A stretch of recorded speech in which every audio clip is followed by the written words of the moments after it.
had a busy day reading the National because it's difficult. I buy the National so that you don't have to, and I read it so that you definitely don't have to, but I have to because it's my job. And it's a tough read, it really is, because you have to wade through so many just untruths, sometimes just obvious lies, and from people who should know better. Okay, so just as a for instance of complete misconstructions and lies, this is Joanna Cherry, who, as well as getting paid a lot of money to be a King's Counsel and a member of the Scottish Divisive Party, she also gets paid to write in the National. Can you believe it? Sometimes when things are going well for people, like everything happens for them, like, and still they complain. Anyway, she's written this load of drivel here about self-determination. See, I don't have time for this drivel anymore, really, because it's such utter drivel. Anyway, she says here, and this has to be called out, our sovereignty means that we as Scots have the right to self-determination. Well, obviously we have, and we exercise that every time we go to the polls, whether that's local elections, Scottish elections, or British national elections. So she's not saying anything that's not true, but she's trying to pretend like we don't have it. And I've spoken about this before, because when they talk about self-determination, our right to self-determination, what they mean is not our right to vote. What they mean is our right to be independent. That's what they mean. Okay, they use the word self-determination, but they actually mean independence. Anyway, let's indulge her self-determination thing here.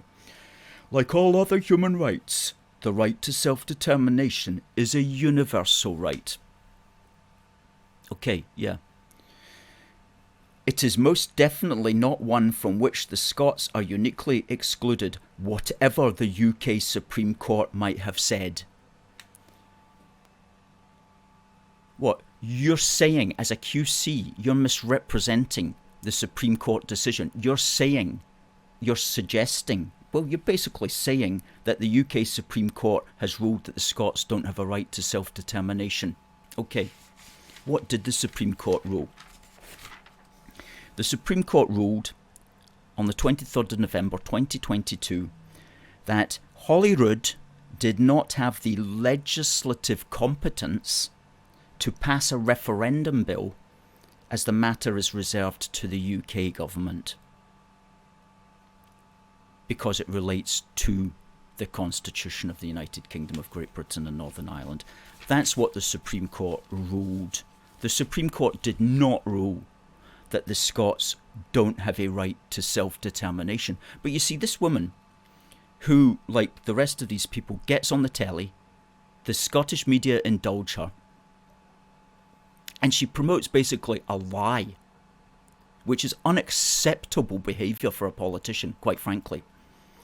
And so that got my goat when I read that, because lots of people don't understand what happened last November. Lots of people don't remember what happened yesterday, let alone anything involving the Constitution and the Supreme Court back in November 2022. So Joanna Cherry can say these things knowing that people will never properly call her out on it. Well, at least we here at A Force for Good have the ability to do that thanks to the wonders of modern technology. And so we're calling out people like that when they say rubbish like that. Unacceptable to misrepresent the Supreme Court judgment in that way. For a KC to do that is unacceptable.